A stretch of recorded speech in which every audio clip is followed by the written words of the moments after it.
Assalamualaikum warahmatullahi wabarakatuh. Perkenalkan, nama saya adalah Muhammad Hasbi Yuldani dengan NIM 1121135.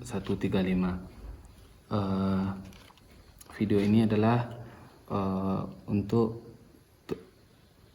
memenuhi daripada ujian akhir semester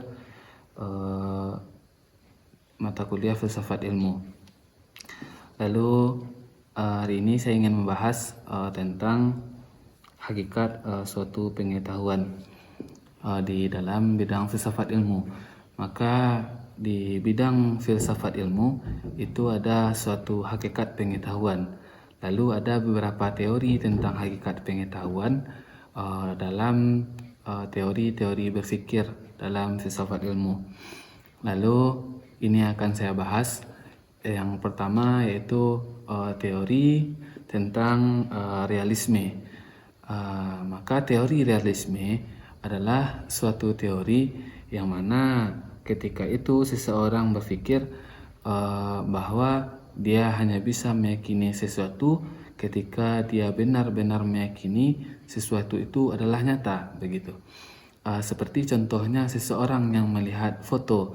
Ketika di dalam sebuah foto ada sebuah gambar dan sebuah gambar itu ada suatu gambar seseorang, maka seseorang bisa meyakini gambar itu ketika dia benar-benar melihat orang itu secara nyata, baru dia bisa meyakini orang yang berada di dalam foto. Maka orang seperti ini adalah orang yang berpikir dengan cara realisme. Ada pula sebagian pendapat mengatakan bahwasanya realisme ketika seseorang hendak berpikir mencari pasangan, teori realisme itu adalah teori seseorang yang berpikir cara pandangnya dengan berpikir bahwasanya biarlah tidak ada manfaat, yang penting dia pintar.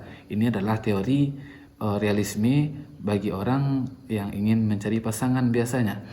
Maka orang itu berpikir bahwasanya tidak memiliki manfaat apapun, namun dengan syarat dia pintar. Maka ini adalah orang yang berpikir juga dengan teori realisme.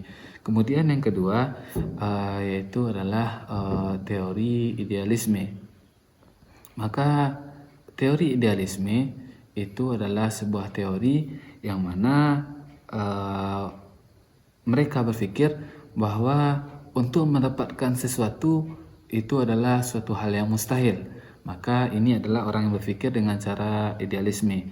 Maka contoh daripada orang berpikir dengan cara idealisme yang menganggap bahwasanya untuk mendapatkan sesuatu itu adalah mustahil, seperti halnya seseorang yang mencari tahu keberadaan Tuhan.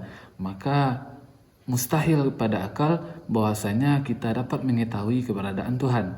Maka ini adalah suatu cara pikir idealisme. Atau seseorang yang berpikir bagaimana memisahkan antara air dan susu dalam segelas susu. Maka kita sadar bahwasanya dalam segelas susu itu ada air di dalamnya dan ada susu di dalamnya, dan tidak mungkin barang yang terletak di dalam satu gelas ini bisa dipisahkan. Maka ini adalah cara berpikir seseorang dengan cara berpikir idealisme, yang mana cara berpikir ini mustahil kita dapat mengetahuinya karena memang tidak dapat diketahui dengan akal dan panca indera. Kemudian kalau dalam segi mencari pasangan, teori cara berpikir idealisme ini adalah bahwasanya seseorang ketika dia hendak mencari seorang wanita, dia tidak peduli dengan apapun, baik itu buruk, baik itu bagaimanapun jeleknya seseorang, yang penting dia maunya adalah dia, gitu. Jadi kalau dia suka sama seseorang, baik buruknya sifat seseorang itu dia tidak peduli, yang penting dia mau dengan orang itu. Maka orang seperti ini adalah orang yang berpikir dengan cara idealisme. Kemudian ada teori ketiga, yaitu teori pragmatis.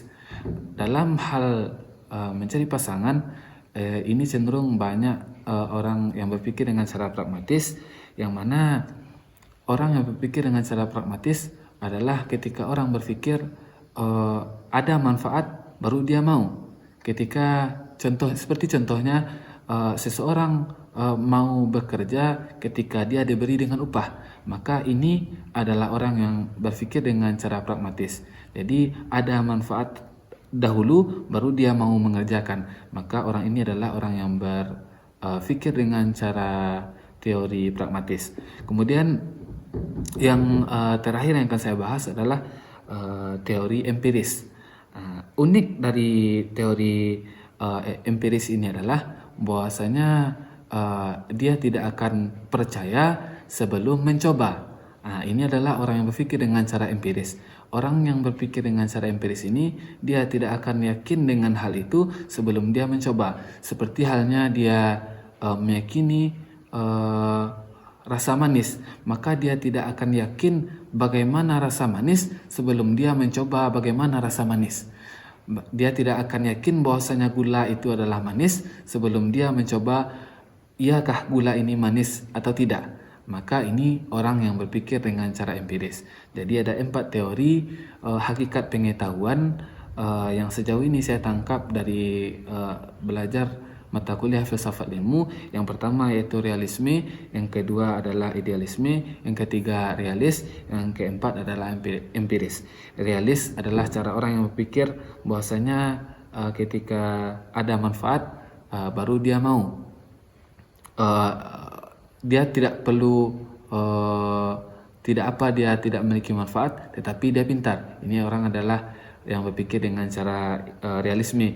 Kemudian idealisme ini adalah sesuatu yang dipikir mustahil kita untuk mengetahuinya, seperti halnya kita mengetahui keberadaan Tuhan. Kemudian yang ketiga adalah pragmatis, seseorang yang berpikir ada manfaat baru dia mau mengerjakan, maka ini orang yang berpikir dengan cara pragmatis. Kemudian yang keempat adalah empiris. Empiris ini cukup unik karena ketika seseorang ingin mengetahui sesuatu, dia harus mencobanya terlebih dahulu. Dia ingin tahu bagaimana rasanya manis, maka dia harus membuktikan manis itu seperti apa. Maka dia ingin tahu bagaimana rasanya garam, maka dia harus membuktikan garam itu rasanya apa. Maka barulah akan diketahui rasa garam itu adalah asin dan rasa gula itu adalah manis. Mungkin sekian yang dapat saya sampaikan terkait daripada hakikat pengetahuan yang ada di dalam filsafat ilmu. Perbanyak maaf. Assalamualaikum warahmatullahi wabarakatuh.